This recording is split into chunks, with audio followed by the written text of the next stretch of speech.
ሰላም ጤና ይስጥልን እጅጉን የተወደዳችሁና የተከበራችሁ ቤተሰቦቻችን እንደምን አላችሁልን? ከእናንተው ከሆነው ከአዲስ ስፖርት የዩቲዩብ ቻናላችን አዳዲስ ስፖርታዊ ጉዳዮችን ወደ እናንተ የምናደርስ ይሆናል። ስለምታደምጡን ስለምትከታተሉን እጅጉን ከልብ አድርገን ነው የምናመሰግነው። ፉአድ ባህሩ የዛሬውን ፕሮግራም እየመራው ከእናንተ ጋር ቆይታን አደርጋለሁ።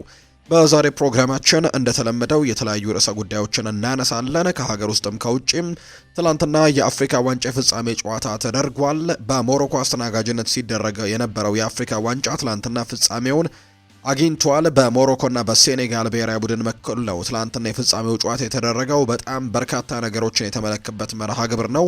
ከትላንትናው ጨዋታ ጋር አያይዘን በጣም ሰፋ ያሉ ጉዳዮችን እናነሳለን። ብዙ ሊወሩ የሚገቡ ጉዳዮች ስላሉት የትላንትናው ጨዋታ። በመጨረሻም ግን ሴኔጋል የአፍሪካ ሻምፒዮን መሆኗን ትላንትና አረጋግጣለች። ከሞት ተነስታ ነው ትላንትና ሴኔጋል የውድድሩ አሸናፊ መሆኗን ያረጋገጠችው። ለአምበሏና ለቡድኗ ወሳኙ ተጫዋች ምስጋና ሳዲዮ ማኔ ይግባና ጨዋታው ጭራሽ በፎርፌ ሊጠናቀቅ የሚችልበት እድሎችም የነበሩበት አጋጣሚ ነው ትላንትና የተፈጠረው። ከዳኞች ጋር በተያዘም ከካፍ ጋር በተያዘም የሚነሱ በጣም በርከት ያሉ ጉዳዮች አሉ። እነሱን ጉዳዮች እናነሳለን። በተወዳጁ የእንግሊዝ ፕሪሚየር ሊግ፣ በስፓኒሽ ላሊጋ፣ በጣሊያን፣ በጀርመን፣ በፍሬንችም የተደረጉ መርሃ ግብሮች ያሉ እነሱንም ጉዳዮች እያነሳን ቆይታን እናደርጋለን። ሀሳብ አስተያየቶቻችሁን ኮሜንት ቦክስ ላይ አጋሩን። ቪዲዮአችንን ላይክ፣ ቻናላችንን ሰብስክራይብ እያደረጋችሁ ከኛ ጋር ቆዩ። ከመሸጋገሪያ በኋላ በድጋሚ ተመልሰን እንገናኛለን። አብራችሁኝ ነው።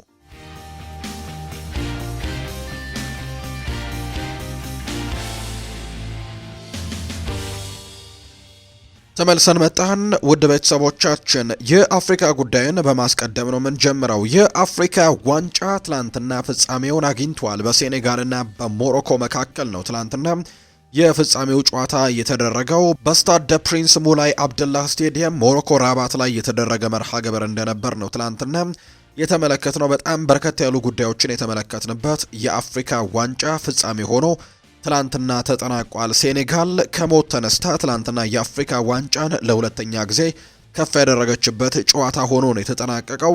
የሴኔጋል ብሔራዊ ቡድን ትላንትና ጨዋታው ሳይጠናቀቅ ጭምር ሜዳውን ለቀው ወደ መልበሻ ክፍልም ገብተው ጨዋታውንም አንጫወትም አንጨርስምም ብለው የገቡበት መርሃ ግብር እንደነበር ነው የተመለከትነው። በጨዋታው ላይ በርከት ያሉ የዳኝነት ጉዳዮች እንዲነሱ ያደረጉበት አጋጣሚ ነው ትላንትና የተፈጠረው። ይህም ለአፍሪካ እግር ኳስ በጣም ከፍተኛ የሆነ ጥላሸት የቀባ ነው ብሎ ማንሳት ይቻላል። እንደውም ጨዋታውን መጥተው ማጠናቀቃቸውና ጨዋታውን አሸንፈው ማጠናቀቃቸው በርካቶች እግር ኳስ ትላንትና አሸነፈች የሚሉ አይነት ሀሳቦች ጭምር እንዲሰጡ አድርገዋል። ትላንትና ሴኔጋል ብሔራዊ ቡድን በዳኝነቱ ጉዳይ ላይ የተወሰነው መበደሎች እንደደረሰባቸው ነው በርካቶች የሚያምኑት። አሰልጣኝ ፓፔቲያው ተጫዋቾቹን ይዘው ሜዳውን ለቀው እንዲወጡ ጭምር ሲናገሩ ታይተዋል። ትላንትና የሴኔጋል ብሔራዊ ቡድን አሰልጣኝ የሆኑት ፓፔቲያው ጭምርና ሴኔጋል እንግዲህ አስቀድማ ጎል አስቆጥራ ነበርና ይሄ ጎል በዳኛው መሻሩ እንግዲህ ቡድኑን አስቆጥቷል። መሻሩ ብቻ ሳይሆን ያስቆጣቸው ዳኛው የሻሩት ጎል ደግሞ በቫር አለመመልከታቸው በሴኔጋል በኩል በጣም ትልቅ ቁጣን የፈጠረ ነገርን ጭምር እንደተገለጸን የተመለከትነው። ከዛ ውጪ ብራሂም ዲያስ በመጨረሻው 97ኛው ደቂቃ ላይ የመጨረሻው ኳስ ሊሆን የሚችለው አጋጣሚ ላይ የፍጹም ቅጣት ምትም አግኝተው እንዲሁ በመልበሻ ክፍል እንዲያመሩ ያደረጋቸው ትልቁ ኢንሲደንት እሱ ነው ተብሏል። በርካቶች የሚያምኑትም ያንን ነው። በመጨረሻም ግን የፍጹም ቅጣት ምቱ ከመመታቱ በፊት የሴኔጋል ብሔራዊ ቡድን ተጫዋቾች በአሰልጣኙ ፓፔቲያው እየተመሩ መልበሻ ክፍል እንደገቡና ጨዋታውን እንደማይጨርሱ ተናግረው መውጣታቸው ነው ትላንትና የተረጋገጠው። ነገር ግን ምስጋና ለወሳኙ ልጃቸውና ለአምበላቸው ሳዲዮ ማኔ ይሁንና እነሱን አረጋግቶ ተጫዋቾቹን በማምጣት ጨዋታውን አሸንፈው መውጣት የቻሉበትን አጋጣሚ ነው የተመለከትነው። ትላንትና ሴኔጋል ሻምፒዮን ሆናለች 1-0 በሆነ ውጤት በማሸነፍ። የሴኔጋል ተጫዋቾች ህመም አጋጥሞት ነበር ጨዋታው ከመጀመሩ በፊት። በቋሚ አስተላለፍ ውስጥ ተካቶ የነበረው የሴኔጋል ብሔራዊ ቡድን ተከላካይ የሆነው ዲያታ ልምምድ ላይ ወይም ደግሞ ጨዋታው ሊጀመር ሲል ጥቂት ደቂቃዎች ሲቀሩት በሚያደርጉት ማሟሟቅ ላይ ከባድ ህመም ተሰምቶትም ነበር። ይህንን ተከትሎ ክሬፒ ዲያታ በፍጻሜው ጨዋታ ላይ እንደማይኖር ጭምር ተረጋግጦ ነው ከሜዳ የወጣው። ከዛ ውጭ ደግሞ በጣም ከበድ ያለ ጉዳትም እንደሆነ ጭምር ነው የተመለከትነው። ተጫዋቾቹ ሸፍነው ሲያስወጡት ጭምር ነው ከካሜራ እይታ ውጭ እንዲሆንም ጭምር አድርገው ሲያስወጡት ተመልክተናልና በጣም በበርካታ ውዝግቦች የታጀበውን ጨዋታ ሴኔጋል የአፍሪካ ሻምፒዮን የሆነችበት ጨዋታ ሆኖ ተጠናቋል። በአፍሪካ ዋንጫ ፍጻሜ ሴኔጋል የውድድሩ አዘጋጅ ሀገርን ሞሮኮን 1-0 በሆነ ውጤት በማሸነፍ ነው ሻምፒዮን የሆነችው። ሴኔጋልን ለዋንጫ ድል ያበቃች ጎለም ፓፔ ጉዬ ነው ማስቆጠር የቻለው። ሴኔጋል ብሔራዊ ቡድን በታሪኩ ለሁለተኛ ጊዜም የአፍሪካ ዋንጫ አሸናፊ ይሆናል። የዛሬ 5 ዓመት ግብፅን በፍጻሜው በመርታት እንዲሁ አሸናፊ እንደነበሩ እናስታውሳለን። 1-0 በሆነ ውጤት ነበር ያኔም ያሸነፉት። ትላንትናም 1-0 በማሸነፍ በታሪካቸው ለሁለተኛ ጊዜም ከ5 ዓመታት በኋላ የአፍሪካ ዋንጫውን ማሳካት ችለዋል። ሴኔጋል የአፍሪካ ዋንጫውን በማሸነፏ የ10 ሚሊዮን ዶላርም የገንዘብ ሽልማትም ይበረከትላታል። እንግዲህ በጨዋታው የመጨረሻዎቹ ደቂቃዎች ላይ ብራሂም ዲያዝ ያገኘውን ፍጹም ቅጣት ምት ስቶታል ወይም አምክኖታል።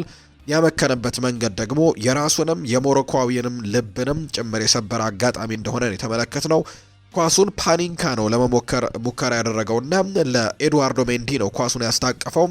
በትክክልም ያልሞከረበትን አጋጣሚ የተመለከትነውና በጣም ትልቅ ሪስክ ያለው ውሳኔን ነው ብራሂም ዲያዝ በፍጻሜው ጨዋታ ላይ በመጨረሻው ደቂቃ የፍጹም ቅጣት ምቱን የመታበት መንገድና እጅግ በጣም ልብ ሰባሪ ነው ለተጫዋቹ ለብራሂም ዲያዝ ይህንን ሙከራ ያደረገበትና የከሸፈበት መንገድ። በ2022 አልጄሪያን አሸንፈው ለሴኔጋል የቻን አፍሪካ ዋንጫን ያመጡት አሰልጣኝ ፓፔ ቲያው ከቡድኑ ጋር ተጨማሪ ዋንጫን አሳክተዋል። ሴኔጋላዊው ኮከብ ሳዲዮ ማኔ የመጨረሻው የአፍሪካ ዋንጫ ውድድር እንደሆነ ተናግሮ ነበርና ምናልባት እንደ ቃሉ ከሆነ ይሄ የአፍሪካ ዋንጫ የመጨረሻው እንደሆነ ተናግሯልና በዚህ መሰረትም የመጨረሻውን የአፍሪካ ዋንጫ ሻምፒዮን ሆኖ ያጠናቀቀበት ውጤት ነው ትላንትና ማስመዝገብ የቻለው ሳዲዮ ማኔ።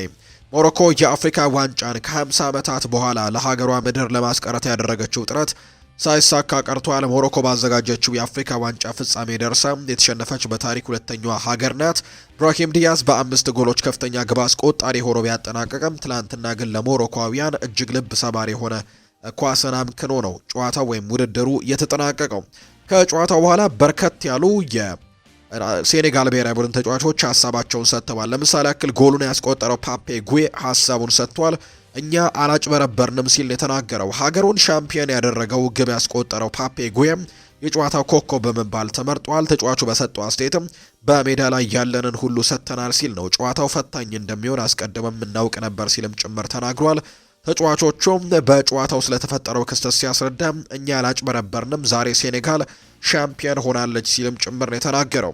የብራሂም ዲያዝን የፍጹም ቅጣት ምት ማዳን የቻለው ኤድዋርዶ ሜንዲ ዲያዝ ጎሉን ማግባት ፈልጎ እንደነበር ይገልጻል። የጨዋታው ክስተት የነበረው አጋጣሚ ፍጹም ቅጣት ምቱን በማዳኔ እውቅና ይገባኛል ሲልም ነው ዲያዝን ማስቆጠር ፈልጎ እንደነበር ጭምር የሚናገረው። እግር ኳስ አሸንፋለች፣ እግር ኳስ ደስቷን እየገለጸችም ነው በማለት ነው ኤድዋርዶ ሜንዲ ከትላንትናው ድል በኋላ የተናገረው። ፈጣሪ ድሉን ሰጥቶናል፣ ምክንያቱም እሱ ሁሉንም ያያልና ብሏል ኢድሪሳ ጋና ጉዬ። የሴኔጋል ብሔራዊ ቡድን አማካይ ኢድሪሳ ጋና ጉዬ ቡድናቸው ባደረገው ነገር እንደማይጸጸት ነው ከጨዋታው በኋላ የተናገረው። ለፈጣሪ ምስጋና ይገባው ያለው ኢድሪሳ ጋና ጉዬ ከዳኛው ጋር አስቸጋሪ ሁኔታን አሳልፈዋል ሲልም ጭምር ነው የተደመጠው። ነገር ግን ሳዲዮ ማኔ ወደ ሜዳ ተመልሶ አስገብቶናል፣ ያንን በማድረጋችን በፍጹም አንጸጸትም ሲልም ጭምር ነው የተናገረው።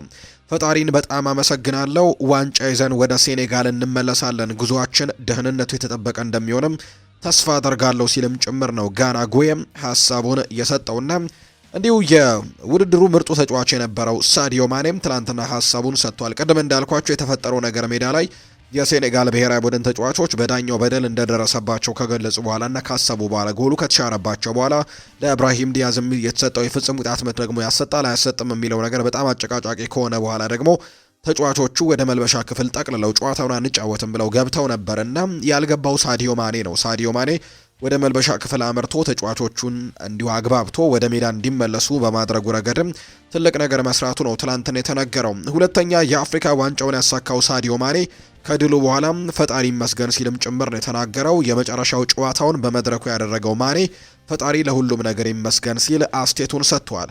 የቡድኑ አባላቱ ዳግም ለመጫወት ፈቃደኛ እንዳልነበሩ የተናገረው ማኔ ወደ ሜዳ እንዲመለሱ ያላደረኩት ጥረት የለም፣ ያደረኳቸው እኔ ነኝ ሲል ጭምር ተናግሯል። ምንም ነገር ቢፈጠር ነገሮችን በሜዳ ላይ አሳይተን ጨርሰን እንወጣለን፣ ያደረግነው ያንን ነው። ሳዲዮ ማኔ ተጫዋቾቹን ወደ ሜዳ ስለመለሰበት ሁኔታም ሲናገር ወደ መልበሻ ክፍል ያልገባበትን ምክንያት ሲናገርም ምክንያቱም ዳኞች ስህተት ይሰራሉ፣ ጥፋተኛ ማድረግ ተገቢ አይደለም፣ ከምንም በላይ እንዲመለሱ ያደረኩት በዓለም ላይም እኛን ደግሞ የሚጠብቁ በርካቶች ስላሉ ነው ሲልም ጭምር ነው የተናገረው። የሳዑዲ ሊግ ጠንካራ መሆኑን የተናገረው ማኔም ከዓለማችን ምርጡ ሊግም አንዱ ነው ሲል ጭምር ነው ሳዲዮ ማኔ የተናገረው። ከሴኔጋል ጋር ዋንጫ ማሸነፍም ልዩ ነገር ነው ሲል ማኔ ተናግሯል። ሴኔጋላዊው ተጫዋች ሳዲዮ ማኔ ከሀገሩ ጋር የሚያሳካው ዋንጫ ከምንም ነገር ጋር እንደማያወዳድረው ነው የተገለጸው። ከትላንትናው ጨዋታ ጋር በተያዘ ሳዲዮ ማኔ ሲናገር ከሴኔጋል ጋር ዋንጫ ማሸነፍ ነገሩን ልዩ ያደርገዋል ሲልም ነው የተናገረው። ከሀገሩ ጋር የሚያሳካው ከምንም ጋር ሊወዳደር አይችልም የሚለው ማኔ ከሀገሬ ጋር የሆነ ነገርን ማሳካት በእግር ኳስ ሕይወቴ ትልቁ ስኬቴ ነው ሲልም ጭምር ተናግሯል። የአፍሪካ ዋንጫን በድጋሚ ማሸነፍም ትልቅ እድልም ነው ሲልም ጭምር ይናገራል። ሀገሪቱ ህዝብም ትልቅ ነገር መሆኑን ነው ሳዲዮ ማኔም የተናገረው።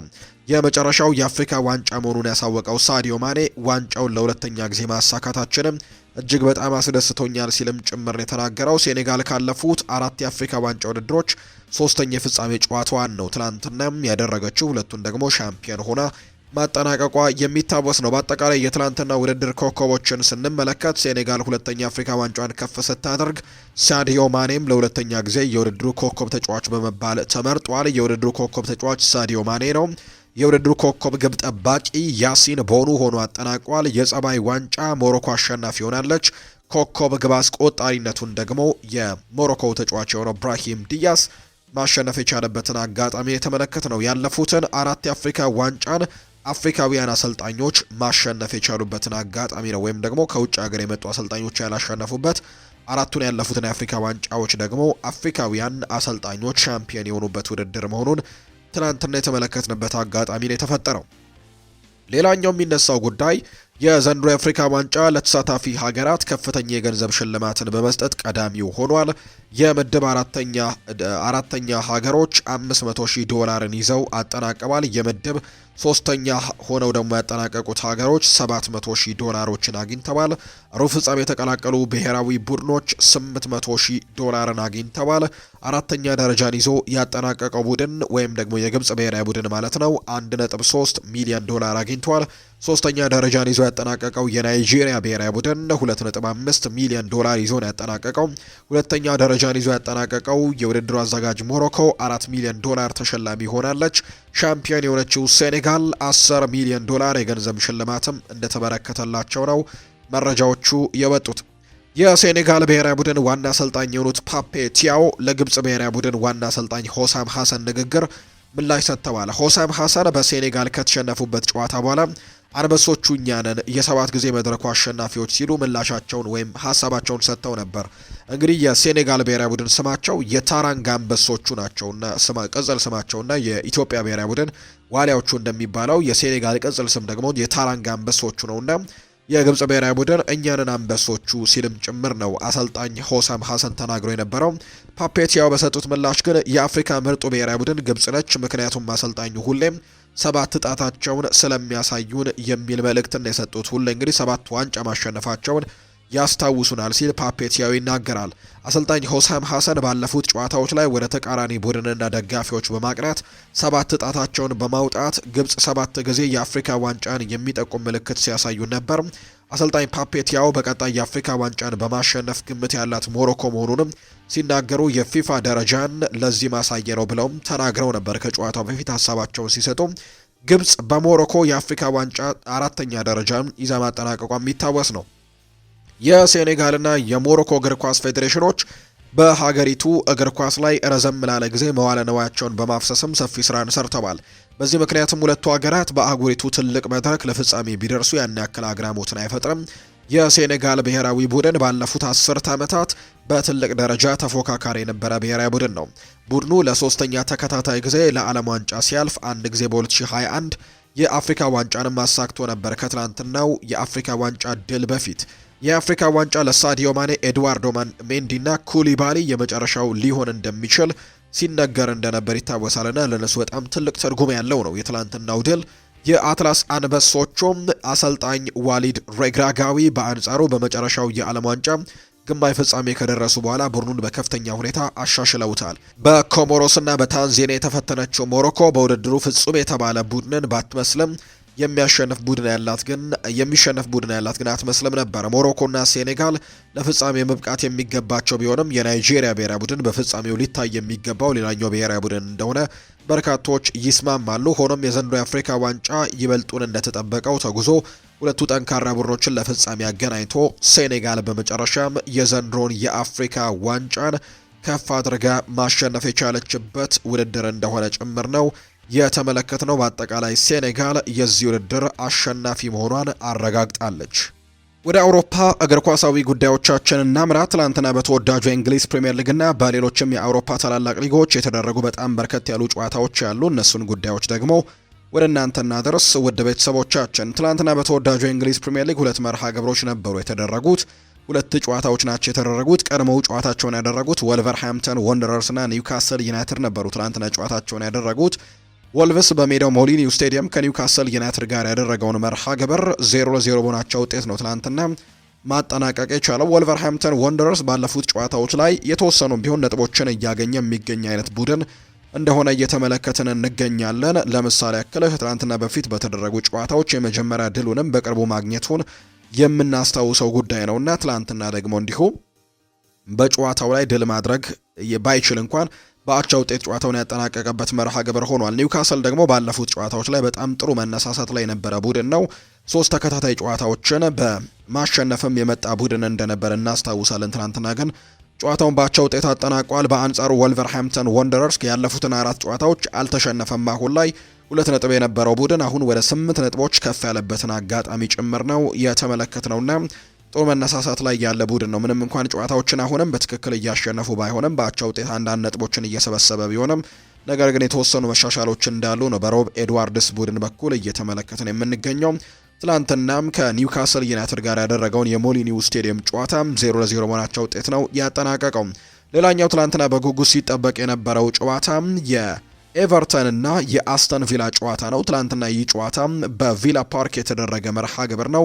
በተለይ አስተን ቪላ ትላንትና 2ኛ ደረጃን መያዝ የሚችልበትን ከዛ በተጨማሪ ከአርሰናል ጋር ያለውን የነጥብ ልዩነት ወደ 4 ማጥበብ የሚችልበትን የጨዋታ እድል ሳይጠቀምበት ቀርቷል። ትላንትና በቪላ ፓርክ ያደረገውን መርሃ ግብር በኤቨርተን 1-0 በሆነ ውጤት ነው ትላንትና የተሸነፈው። በፕሪሚየር ሊግ መርሃ ግብር ኤቨርተን ከአስተን ቪላ ጋር ያደረገውን ጨዋታ በቲዮርኖ ባሪ ብቸኛ ጎል 1-0 በሆነ ውጤት አሸንፏል።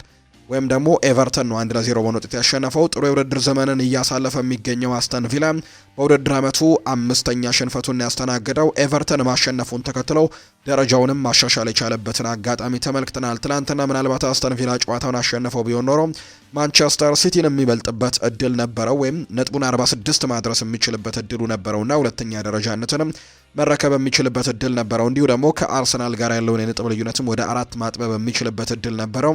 ነገር ግን ሳይጠቀምበት ቀርቷል። ኤቨርተን ትናንትና ማሸነፉንና ሙሉ 3 ነጥብ ማግኘቱን ተከትሎ ደረጃውን ከፍ ማድረግ ችሏል። 32 ነጥቦችን ሰብስቦ 10ኛ ደረጃ ላይ የተቀመጠበት ውጤት ነው የተመዘገበው። እስከ 6ኛ ደረጃ ድረስ ወይም ከ6ኛው ቼልሲ የሚያንሰው በ2 ነጥብ ብቻ ነው። ወይም ከ5ኛው ማንቸስተር ዩናይትድ የሚያንሰው ደግሞ በ3 ነጥቦች ብቻ ነው። እስከ 10ኛ ደረጃ ድረስ ያሉት ቡድኖች እርስ በርስ የነጥብ በጣም መቀራረቦች ያለበትን አጋጣሚ ጭምርን የተመለከትነው። 4ኛ ደረጃም የተቀመጠው ሊቨርፑል ያን ያክል የራቀ አይደለም። 36 ነጥቦች የሰበሰበ ቡድን ነውና በፕሪሚየር ሊጉ በቀጣይ መርሃ ግብሮችን በጣም ትልቅ ፉክክሮችን ልንመለከት እንደምንችል ነው በርካቶች እያነሱ የሚገኙት።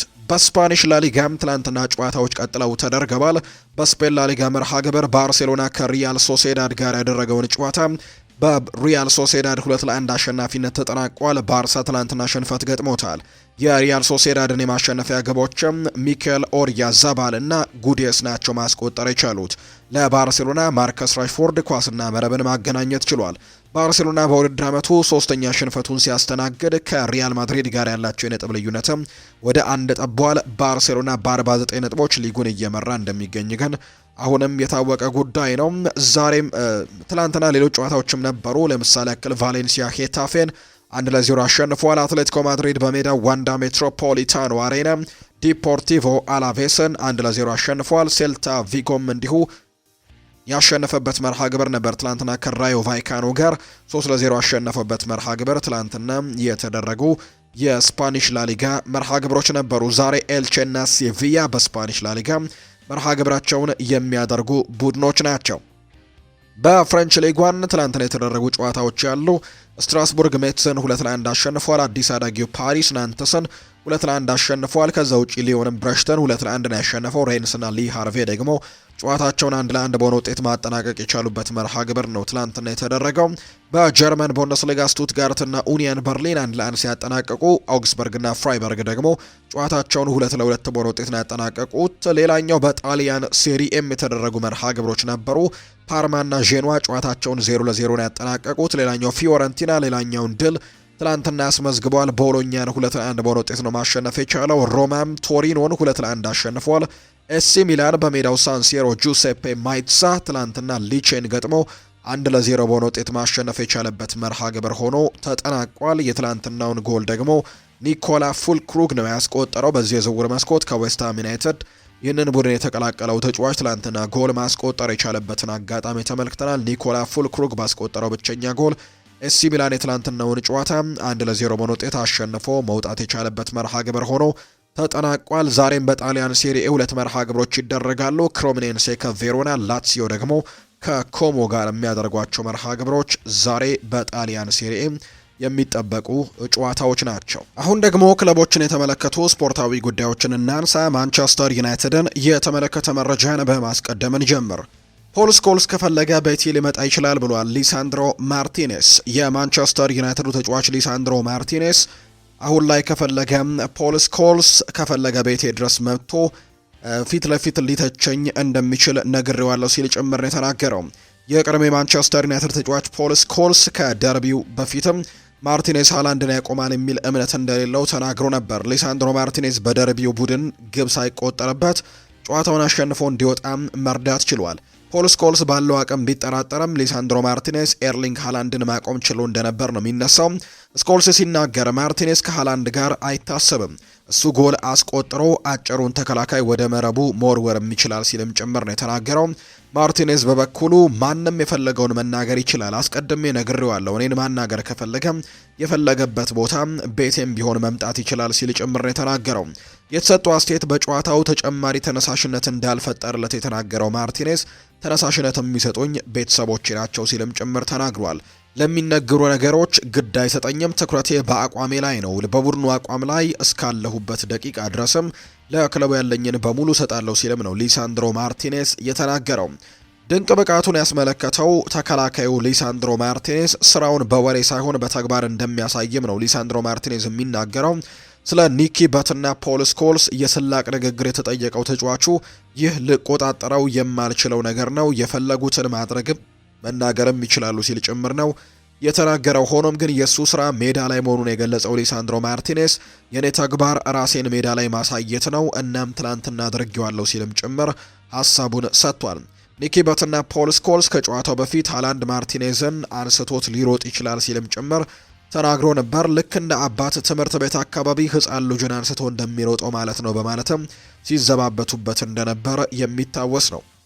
ኮቢ ማይኖ ማንቸስተር ዩናይትድን እንደማይለቅ ተረጋግጧል። እንግሊዛዊው ተስፈኛ አማካይ ኮቢ ማይኖ ከማንቸስተር ዩናይትድ ጋር እንደማይለያይ ነው አሁን ላይ የተረጋገጠ መረጃ እየወጣ የሚገኘው። በተለይ ተጫዋቹ በማይክል ካሪክም እድል ተሰጥቶታል።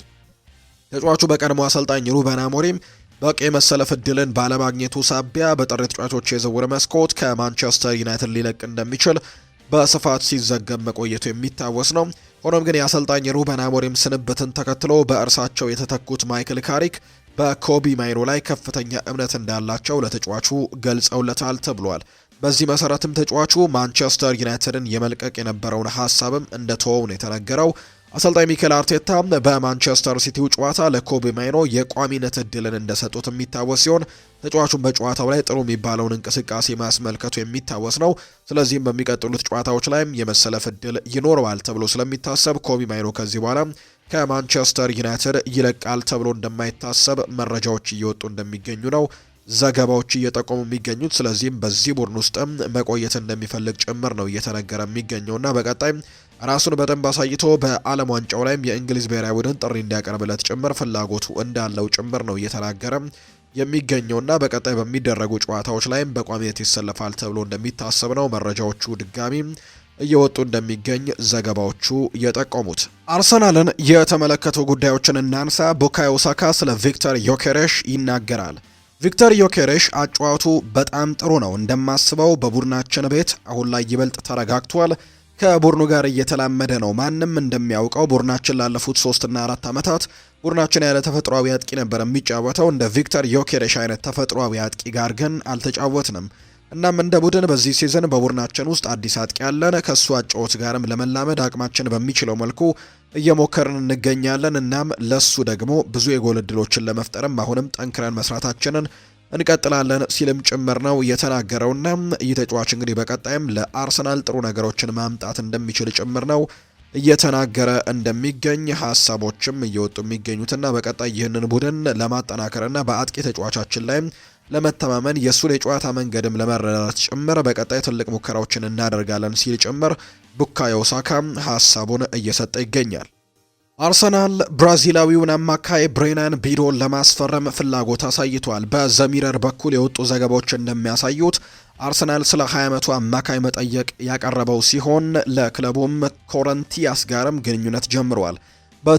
በተጨማሪም ከተጫዋች ወኪሎች ጋርም ንግግር አድርገዋል። አርሰናሎች ይህንን ጥረትም ወደ ይፋዊ የዝውውር ጥያቄ ይቀይሩት እንደሆነ ማየቱ የሚጠበቅ ነው። ብሬነን ቢዶ በደቡብ አሜሪካ ከፍተኛ ግምት የሚሰጠው ተጫዋች ሲሆን ብሩህ ተስፋም አለው። ትክክለኛውን መመሪያ ካገኘም ጥራት ያለው ተጫዋችም ሆኖ ለማደግም የሚያስፈልጉ ነገሮች ያሉት ተጫዋች ነው። አርሰናል በመሃል ሜዳ ላይ ተጨማሪ የፈጠራ ችሎታንና ቁጥጥር የሚፈልግ በመሆኑ የ20 ዓመት ወጣት ተጫዋችም ለክለቡ ጠንካራ የረጅም ጊዜ ኢንቨስትመንት ሆኖም ይታያል። አርሰናል ቀደም ሲል ወጣት ተጫዋቾችን በማሳደግ ረገድ ጥሩ ታሪክ ያለው በመሆኑ የደቡብ አሜሪካዊ ብቃቱን እንዲያወጣ ሊረዱት ይችላሉ። በእንግሊዝ ካሉ ትልልቅ ክለቦች አንዱን የመቀላቀል እድል ለወጣቱ አማካይም እጅግ አስደሳች ነው። ይህ በሙያው ትልቅ ደረጃ የሚሸጋገርበት ሲሆን በራሱንም በእንግሊዝ ምድርም ለመመስከርም ይጥራል። አርሰናል ውስጥም ስኬታማ መሆን የሚያስችል የቴክኒክ ብቃት ያለው ነው።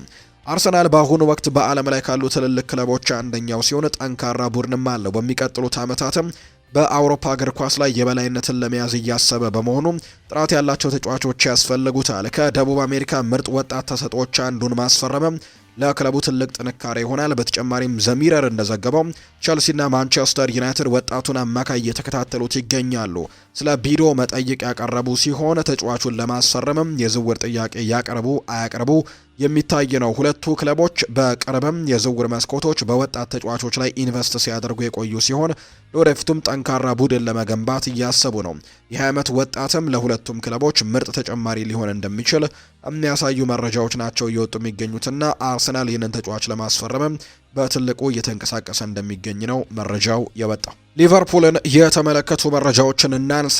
አርነ ስሎት የክለቡ ባለቤቶች ድጋፍ አላቸው ተብሏል። የመርሲሳይዱ ክለብ ሊቨርፑል አሰልጣኝ አርነ ስሎት አሁንም የክለቡ ባለቤቶች ድጋፍ እንዳላቸው ይነገራል። ሊቨርፑል፣ ቸልሲና ማንቸስተር ዩናይትድን ተከትሎ በውድድር ዓመቱ አጋማሽ አሰልጣኝ የመቀየር ሀሳብ እንደሌላቸው ነው የተነገረው። ይሁን እንጂ አሰልጣኝ አርነ ስሎት ጥርጣሬዎችን ለማስወገድና የደጋፊውን እምነት መልሰው ለማግኘት ግን ቡድኑን በፍጥነት ማሻሻል ይጠበቅበታል። አማራጭ አሰልጣኝን በመመልከት ዙሪያ እስካሁን የተለየ ነገር ባይኖርም አሁን ላይ ነገሮች መለወጣቸው ተነግሯል። በተለይም በክለቡ ቦታ የሚሰጣቸው አሰልጣኝ ሻቪ አሎንዞ ከተሰናበቱ በኋላ ነገሮች መለወጣቸው ነው ዘ አትሌቲክ እየዘገበ የሚገኘው። ስቴቨን ጄራርድም ይናገራል። በአንፊልድ ከሊድስና ከበርንሌ ጋር ነጥብ መጣል በፍጹም ተቀባይነት የለውም ሲልም ጭምር ነው ስቴቨን ጄራርድ በሊቨርፑል ሰሞንኛ አቋም ላይ ሀሳቡን እየሰጠ የሚገኘው። ሊቨርፑል እንደሚታወቀው 4 ተከታታይ ጨዋታዎችን ነው በአቻ ውጤት ያጠናቀቀውና በአንፊልድ ከሊድስና ከበርንሌ ጋር ሊሆን በሜዳቸው አንፊልድ ነጥብ መጣል በፍጹም ተቀባይነት የለውም በሊቨርፑል ቤት ሲልም ጭምር ተናግሯል። ፍሎሪያን ቨርትስም እንዲሁ ሀሳቡን ሰጥቷል። አሁን ሁሉንም ትኩረታችንን በቀጣዩ የቻምፒየንስ ሊግ ጨዋታ ላይ ማድረግ ይኖርብናል ሲልም ጭምር ነው ፍሎሪያን ቨርትስ የተናገረው። ቨርጂል ቫን ዳይክ ስለ ቶፕ 4 ፉክክር ይናገራል። በግማሽ ሰዓት የመጨረሻ ደቂቃ ሰዓት እድሎችን በመፍጠር እንኳን እንዳደረግነው ከተጫወትን አስቸጋሪ ይሆናል። ስለዚህ ማሻሻል ይኖርብናል። በመጨረሻው በግማሽ ሰዓት ውስጥም ለምን ቸልተኝነት እንደነበረንም ምንም አይነት ሀሳብ የለኝም ሲልም ጭምር ነው የተናገረው። የገዛ ራሳችን ደጋፊዎች መጮሃቸውንም አልወደድኩትም ሲልም ጭምር ነው የተናገረው ቨርጂል ቫን ዳይክ። በዚሁ የቸልሲ ጉዳዮችን የሲቲ ጉዳዮችን እናንሳ። ማርክ ጉሂ ማንቸስተር ከተማ ደርሷል። እንግሊዛዊው ተከላካይ ማርክ ጉሂ ወደ ማንቸስተር ሲቲ የሚያደርገውን ዝውውር ለማጠናቀቅ ከተማው ላይ መድረሱን የሕክምና ምርመራውንም የመጀመሪያውን ዙር ማድረጉን ጭምር ነው ይፋ የተደረገው። ለማንቸስተር ሲቲም ፊርማውን ያኖራል ተብሏል። ማንቸስተር ሲቲ ማርክ ጉሂን በ20 ሚሊዮን ፓውንድም ለማስፈረም ነው ከስምምነት መድረሳቸው የተገለጸው። ሮድሪ ስለ አካል ብቃቱ ይናገራል። ሙሉ በሙሉ ጤናማ ነኝ። በየጨዋታው በሜዳ ላይ መጫወት በመቻሌ በጣም ደስተኛ ነኝ። በየቀኑ ጥሩ ስሜት ይሰማኛል። ስለዚህም ደስተኛ ነኝ። እናም ቡድኔን በተቻለ መጠንም መርዳት ፈልጋለሁ ሲል ጭምር ነው ሮድሪ የሚናገረው። ሮድሪ ቀጥልና እግር ኳስ እንደዚህ ነው። ትሸነፋለህ፣ ትማራለህ፣ እናም ትቀጥላለህ። አዲስ ፈራሚዎችና ወጣቶች ድንቅ ብቃት እያሳዩ ነው። በእርግጥም አንዳንድ ጊዜ ልምድ ይጎላቸዋል፣ ነገር ግን በሚቀጥሉት ዓመታት አስፈላጊ ስለሚሆኑ ልንረዳቸው ይገባል ሲልም ጭምር ነው የተናገረው። ቡድኖች የሚገቡበት በዚህ መንገድ ነው። አንዳንድ ጊዜ ትልቅ ነገር ለማድረግ ትንሽ ጊዜ መጠበቅ አለብን። እናም እውነታችን ይሄኛው ነው። በቅርብ ጊዜ በተደረጉ ጨዋታዎች ብዙ ነጥቦችን አተናል፣ ነገር ግን አሁንም ሁለተኛ ወይም ሶስተኛ ደረጃ ላይ ነን። እንደዚህ ነን፣ እስከ መጨረሻውም ደግሞ እንታገላለን ሲልም ጭምር ነው ሮድሪ ሀሳቡን የሰጠው።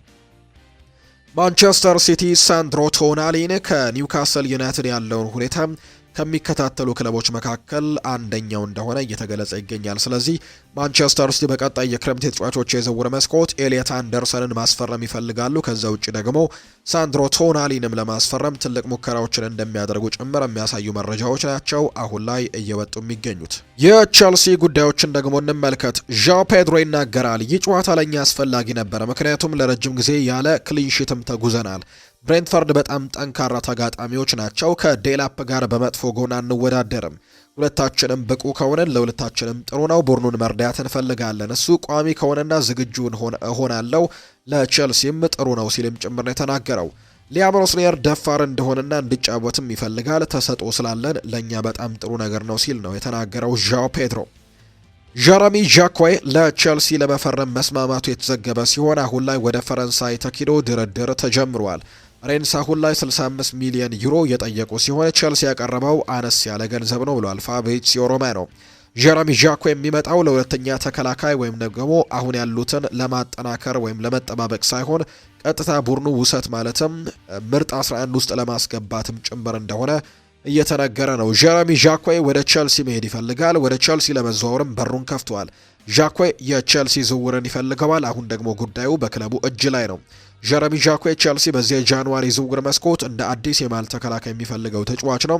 ቼልሲ ለዚህ ተጫዋች ዝውውርም ለማሳካት ሙሉ አቅሙን እየተጠቀመ ነው። ስለዚህም ቼልሲ ሙሉ በሙሉ ለመንቀሳቀስ ከሬንስ ጋርም ቀጥተኛ አልፎ ተርፎ ፊት ለፊት ለሚደረግ ንግግርም ዝግጁ እንደሆነ ጭምር ፋብሪዚዮ ሮማኖ መረጃውን እያጋራ እንደሚገኝ ነው ዘገባዎች እየጠቆሙ የሚገኙትና ይህ ተጫዋች በተለይ በክረምቱ በጣም በበርካታ ክለቦችም ትኩረት ውስጥ ይገባል ተብሎ የሚጠበቅ አይነት ተጫዋች እንደሆነ በርካቶች ያነሳሉና ለዚህም ቼልሲ ቀደም ብሎ ይህንን ዝውውር ለማድረግም ፍላጎት ያሳየበት ምክንያት ይሄ ነው የሚሉ ዘገባዎች እየወጡ ይገኛሉ። ስለዚህም ቼልሲ ይህንን ተጫዋች ለማስፈረም በቶሎ እንቅስቃሴዎችን እያደረገ እንደሚገኝ ጭምር ነው መረጃዎቹ እየወጡ የሚገኙት። በዚሁ የሪያል ማድሪድ ጉዳዮችንም ወደ እናንተ እናደርስ ውድ ቤተሰቦቻችን። ተጫዋቾቹ ቪኒሲዮስ ጁኒየር ላይ በደንብ ኳሶችን እንዲያቀብሉ ትፈልጋለሁ ብለዋል። አርቫሎ አርቤሏ ነው ይህንን ሀሳብ እየሰጠ የሚገኘው። የሪያል ማድሪዱ አሰልጣኝ የሆነው አርቫሎ አርቤሏ ቡድኑ አሁንም በዚህ ተጫዋች ላይ በደንብ ፍላጎት እንዳለውና የቡድኑ ተጫዋቾችም ለቪኒሲዮስ ጁኒየር የበለጠ ኳሶችን እንዲያቀብሉ ጠይቋል። ቪኒሲዮስ ጁኒየር በቅርቡ የቡድኑ ተጫዋቾች ለሱ ኳስ ማቀበል እንደማይፈልጉ ለአሰልጣኝ ሻቪ አሎንዞ ተናግሮ እንደነበር የሚታወስ ጉዳይ ነው። ስለ ጉዳዩ የተጠየቁት አዲሱ አሰልጣኝ አልቫሮ አርቤሏ ለሱ ተጨማሪ ኳሶችን መስጠት አለብን ሲል የተናገረው ለቪኒሲዮስ ጁኒየር ተጨማሪ ኳሶች እንዲሰጡና እድሎች እንዲፈጠሩ ሁሉም የሪያል ማድሪድ ተጫዋቾችን ጠይቅ ያለው ሲል ነው አሰልጣኙ የተናገረው። ቪኒሲዮስ ከዓለም ምርጥ ተጫዋቾች አንደኛው ያሉት አሰልጣኙ እሱ የማድሪድ ተጫዋች ምን መምሰል እንዳለበትም የሚለውን የሚወክል ነው። ልጅ ሆኖ ነው የመጣው፣ እሱ ስላለንም እኮራለሁ ሲልም ጭምር ተናግሯል። ቪኒሲዮስ በርካታ ቻምፒየንስ ሊጎችን ሰጥቶናል፣ ማንም ሰው እንደማይረሳውም ተስፋ አደርጋለሁ፣ ትልቅ ነገሮችን አሳይቶናል ሲልም ጭምር ነው አርቫሎ አርቤሏ የሚናገረው።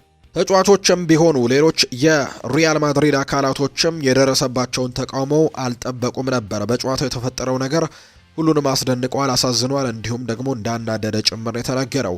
ደጋፊዎቹ ያስቆጣው የቡድኑ ደካማ ብቃት ሳይሆን ተጫዋቾቹና ማኔጅመንቱ ሻቪ አሎንሶን አራክሰውታል በሚል ስሜት ነበር።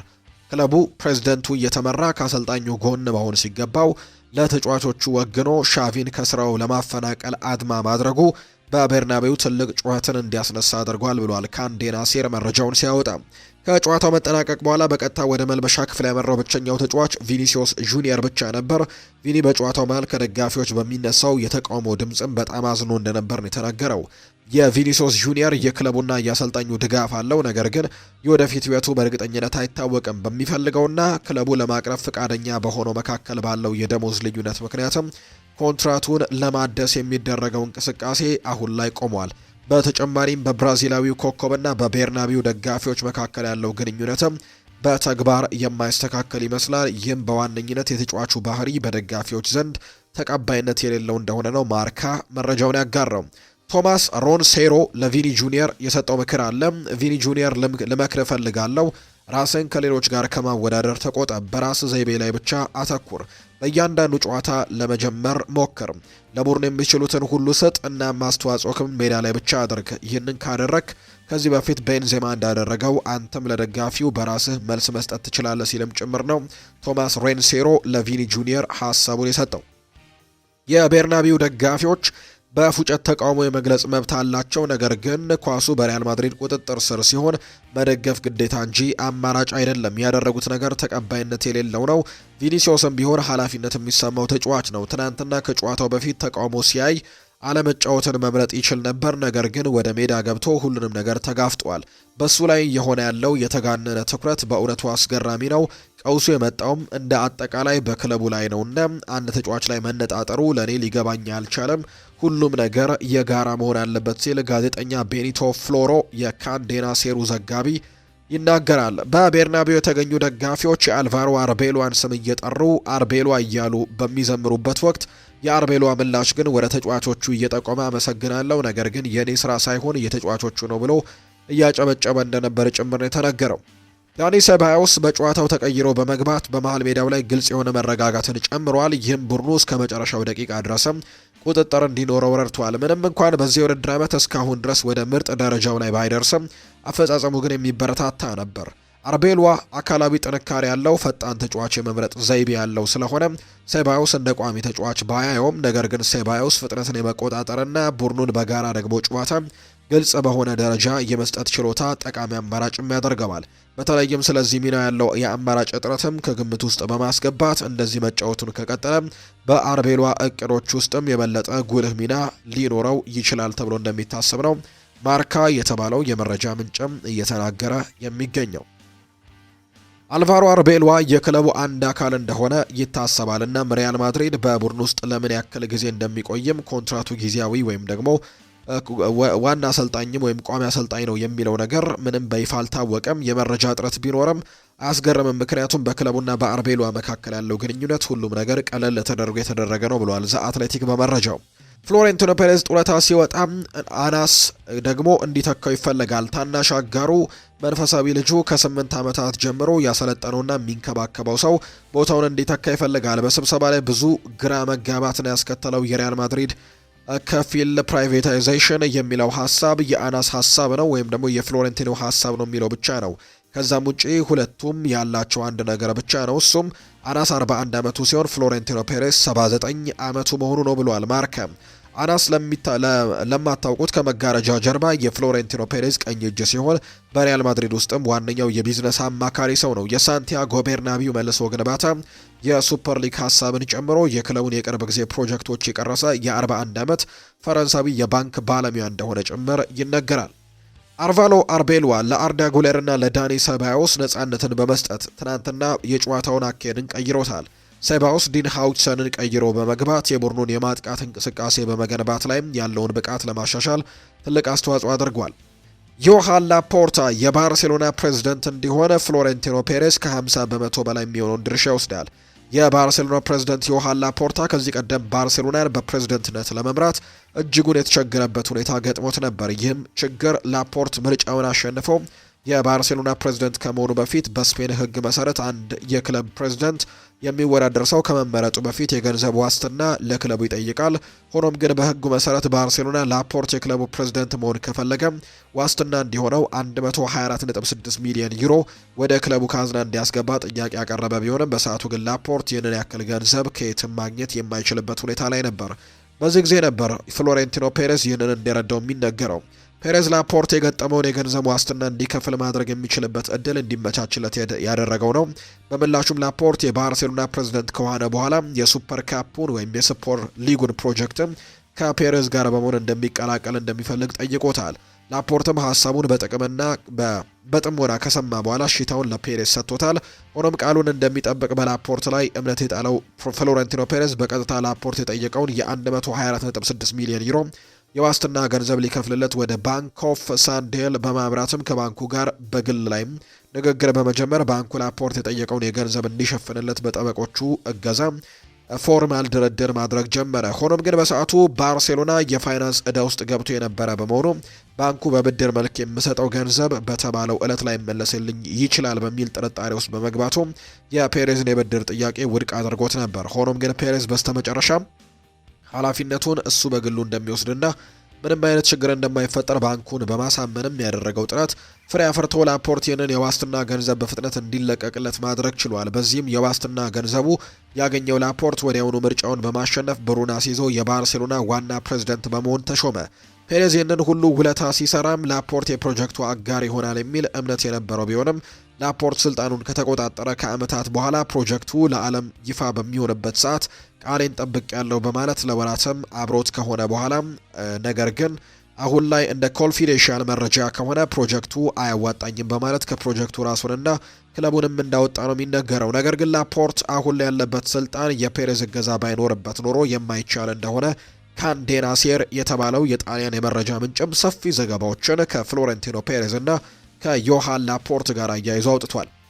ክሪስታል ፓላስ አሰልጣኙን ሊያሰናብት ይችላል። የክሪስታል ፓላሱ አሰልጣኝ ኦሊቨር ግላስነር ከኃላፊነታቸው ለማሰናበት እያጤኑበት መሆኑ ተነግሯል። አሰልጣኝ ኦሊቨር ግላስነር ከቀናት በፊት በአመቱ መጨረሻ ከክለቡ ጋር እንደሚለያዩ በይፋ ማስታወቃቸው የሚታወስ ነው። ይሁን እንጂ አሰልጣኙ በሰጡት አስተያየት ተከትሎ ክለቡ ሊያሰናብታቸው ማሰቡን ስካይ ስፖርት ዘግቧል። ኦሊቨር ግላስነር ትላንትና ከደረሰባቸው ሽንፈት በኋላ የክለቡ አስተዳደር ቡድኑን ትተውታል በማለትም ተችተውት ነበር። ቡድኑ ከባድ ጨዋታ ሊያደርግ አንድ ቀን ሲቀረው አምበሉ ማርክ ጉሂን ለመሸጥ መስማማቱ አሰልጣኙን አስቆጥቷቸዋል። የትኛውም ቡድን እንደዚህ አያደርግም ያሉት አሰልጣኙ በቡድኑ ልቆይ አልቆይ አላውቅም ግድ የለኝም ሲሉ ጭምር ነው ኦሊቨር ግላስነር ሀሳባቸውን የሰጡት። የተወደዳችሁና የተከበራችሁ ቤተሰቦቻችን ለዛሬ ያዝንላችሁ አዳዲስ ስፖርታዊ ጉዳዮቻችን እነዚህ ነው የሚመስሉት። ስላደመጣችሁን፣ ስለተከታተላችሁን ቆይታችሁን ከኛ ጋርም ስላደረጋችሁ እጅጉን ከልብ አድርገን ነው የምናመሰግነው። ፉአድ ባህሩ የዛሬውን ፕሮግራም እየመራው ከእናንተ ጋር ቆይታን አድርግ ያለው። በቀጣይ ፕሮግራሞቻችን ሌሎች ስፖርታዊ ጉዳዮችን አካተን በድጋሚ ተመልሰን የምንገናኝ ይሆናል። ለዛሬ ግን ስላደመጣችሁኝ፣ ስለተከታተላችሁኝ ቆይታችሁም ከኛ ጋር ስለነበር ከልብ አድርገን አመሰገንን። በቀጣይ ፕሮግራሞቻችን እንገናኛለን። መልካም ጊዜ፣ መልካም ቀን እንዲሆንላችሁም ነው በአክብሮት የምመኘው።